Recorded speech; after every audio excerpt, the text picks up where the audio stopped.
Oui, commissaire Ferrin Stablon à l'appareil, que voulez-vous? Ah, Christine. Devine quoi? Ma fille avant-hier sa compétition à New York. Quoi? Je me prépare, j'arrive tout de suite.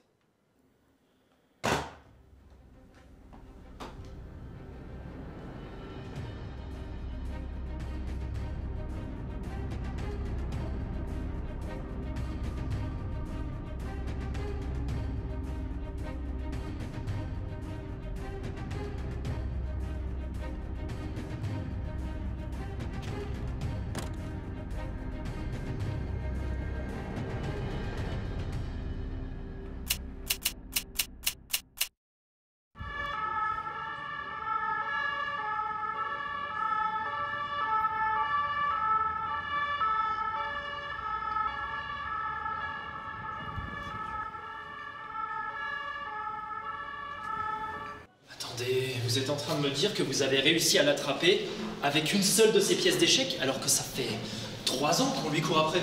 Oui, ça paraît un petit peu irréel, mais peut-être qu'il n'avait plus une nouvelle pièce d'échec pour embrouiller l'enquête.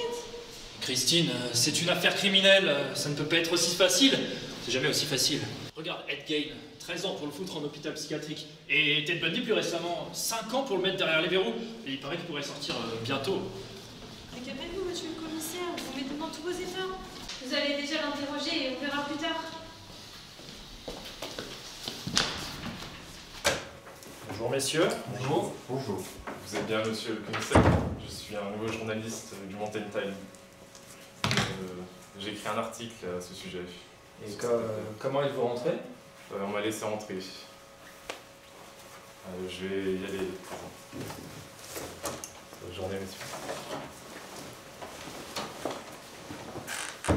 Qui l'a laissé rentrer? Il a insisté pour rentrer. Règle numéro 1. Ne jamais faire rentrer la presse dans le commissariat. Ils essayent toujours de voler des informations confidentielles et de les revendre à la population. Je sens qu'on va avoir de gros problèmes. Bon, vous savez pourquoi je suis ici. Donc vous êtes venu ici pour interroger ce fameux tueur? En effet.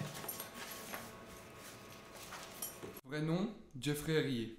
Pseudonyme Sleepy Hollow. Âgé de 30 ans, il a été interné en CHS dès son plus jeune âge. Il est soupçonné d'avoir enlevé 5 personnes en posant à chaque enlèvement une pièce de jeu d'échecs sur les lieux du crime.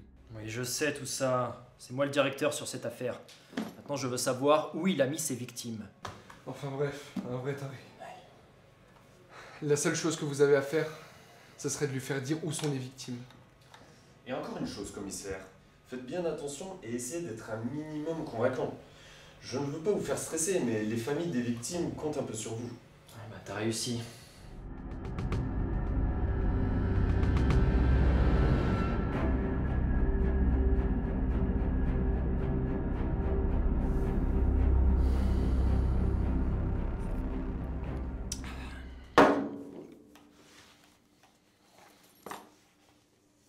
Monsieur Herrier, c'est bien ça?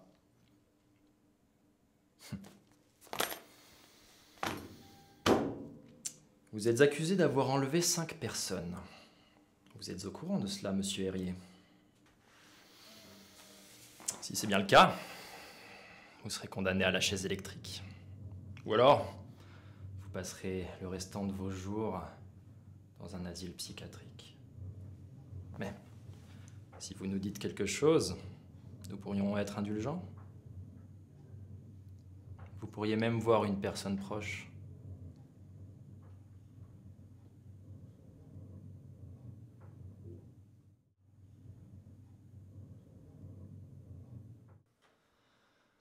Ça fait 6 heures que vous me regardez comme ça, sans dire un mot.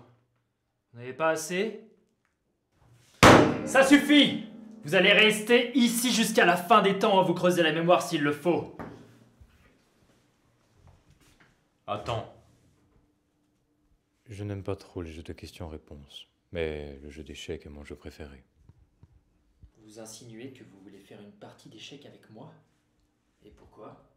Si tu gagnes, je te révèle ce que j'ai fait, et tu pourras retourner tranquillement au chaud chez toi. Si tu perds, j'aurai gagné, et tu devras m'offrir quelque chose.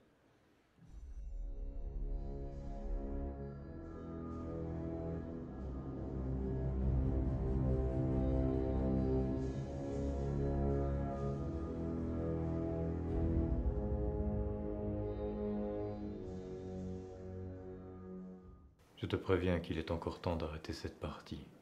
Tu peux appeler un de tes collègues si tu veux. Il n'en est rien. J'ai joué toute ma vie aux échecs. Je ne compte pas arrêter maintenant. Fort bien. J'espérais que tu dirais ça.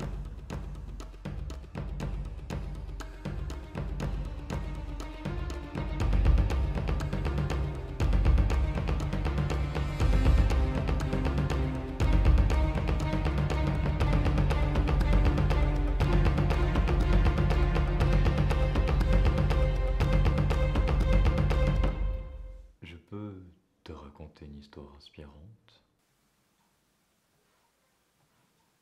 À l'âge de 8 ans, je vois mon père monter à cheval pour mourir quelques minutes plus tard dans une chute. Assassiné par un cheval. Une histoire aussi tragique que symbolique. Quelle plus belle créature que le cheval. À la fois doux comme un agneau, mais aussi un véritable meurtrier sans sentiment.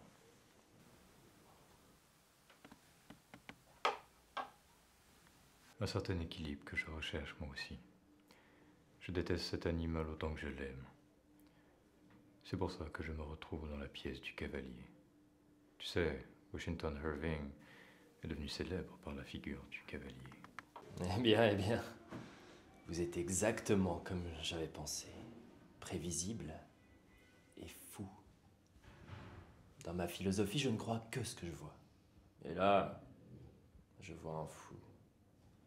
Problème, les fous n'ont aucune place dans une société juste.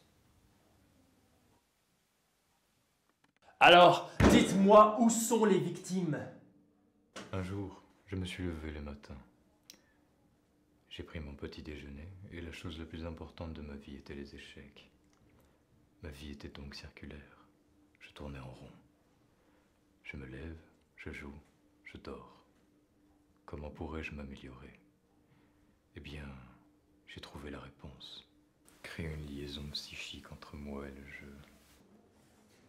Vous vous êtes mutilé? Non. Un joueur d'échecs a besoin d'être en vie pour jouer. Mais qu'avez-vous fait? Sachez que quand je retire la peau de ces personnes pour façonner mon jeu, ils n'ont jamais souffert. Je crois que nous allons nous arrêter là. Je crois que je peux encore te servir. Et puis tu me fais une promesse.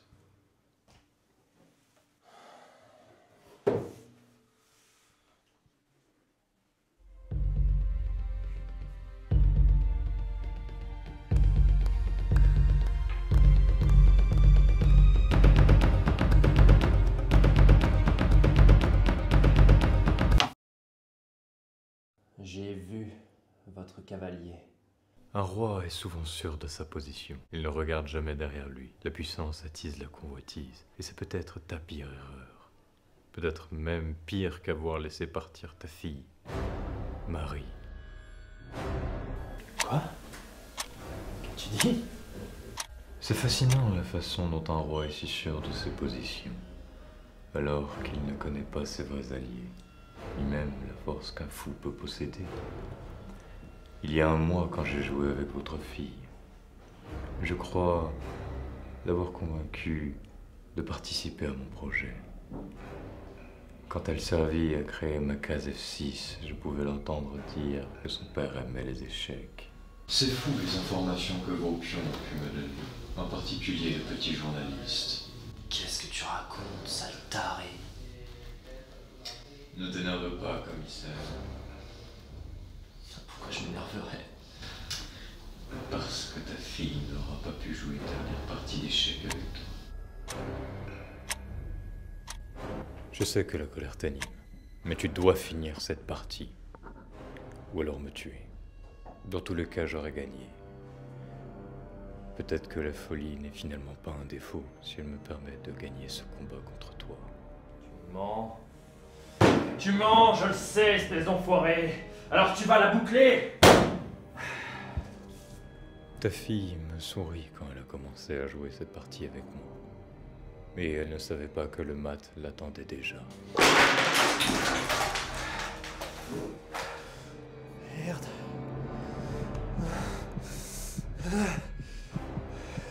Commissaire, échec.